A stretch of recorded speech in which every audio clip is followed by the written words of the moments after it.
I'm Barbara and welcome to my kitchen. Today I'm going to show you how to make a gluten-free, dairy-free, oil-free chocolate chip raspberry bread. And all the ingredients are spread out here, and the first thing I've done is put the flax seed ground in with the water, and it's going to become the egg. As we go through the rest of the recipe, the second thing you'll be doing is turning on your oven and preheating that.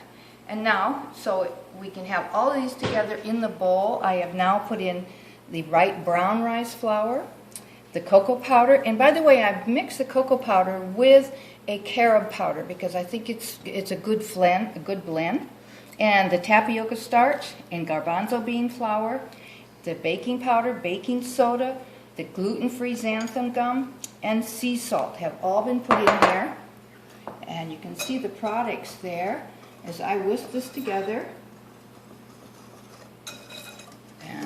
And we don't need any appliances to put this together. It's just all done by hand.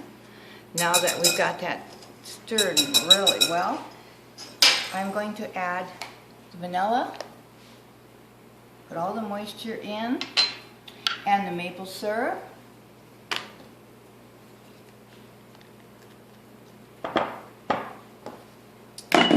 And the prunes, and by today I'm using the baby prunes. It's baby prunes, but you can also make your own prune paste.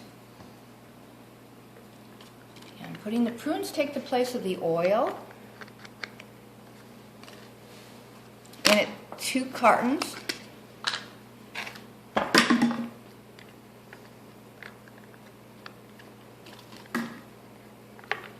Getting all that out because it really is. Each carton has 2 tablespoons, and we need a 1/4 a cup here. All right, now I think that the eggs have set. The flaxseed meal has set up. See that? Look at, they look so much like eggs. Isn't that great? It's a great egg substitute. Then I'm going to pour that in the mixture.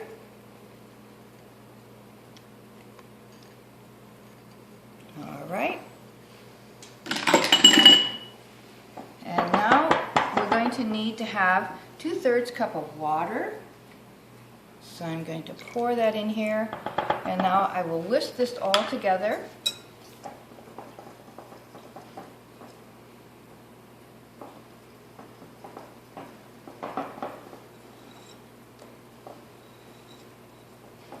It doesn't, you don't have to really use a mixer for it because it goes very nicely together.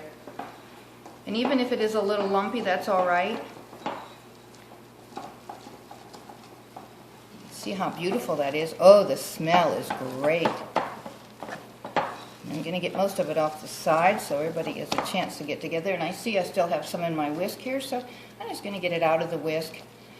And we'll do the final mix when we add the final 2 ingredients. There we go. I just scrape the bowl down. It's starting to rise already. So, and then I put in the chocolate chips, and I'm using mini chocolate chips today. And these are gluten-free, dairy-free, nut-free, soy-free. And, well, let's mix those in first.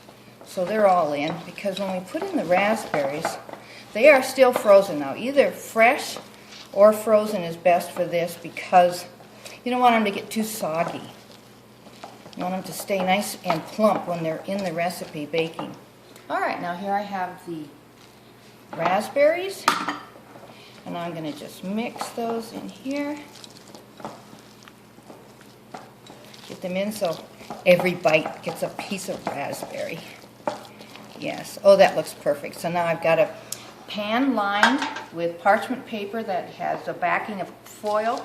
Then it makes it very easy to shape the parchment paper to the pan because I don't like to use oil or any sprays on there.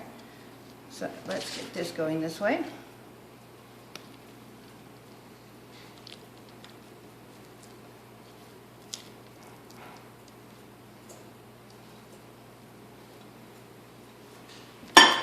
And I'm going to just kind of spread it down through here. You can see, look at that, it's already kind of a nice bread. And I want it to be evenly baked, so I'm going to level it out.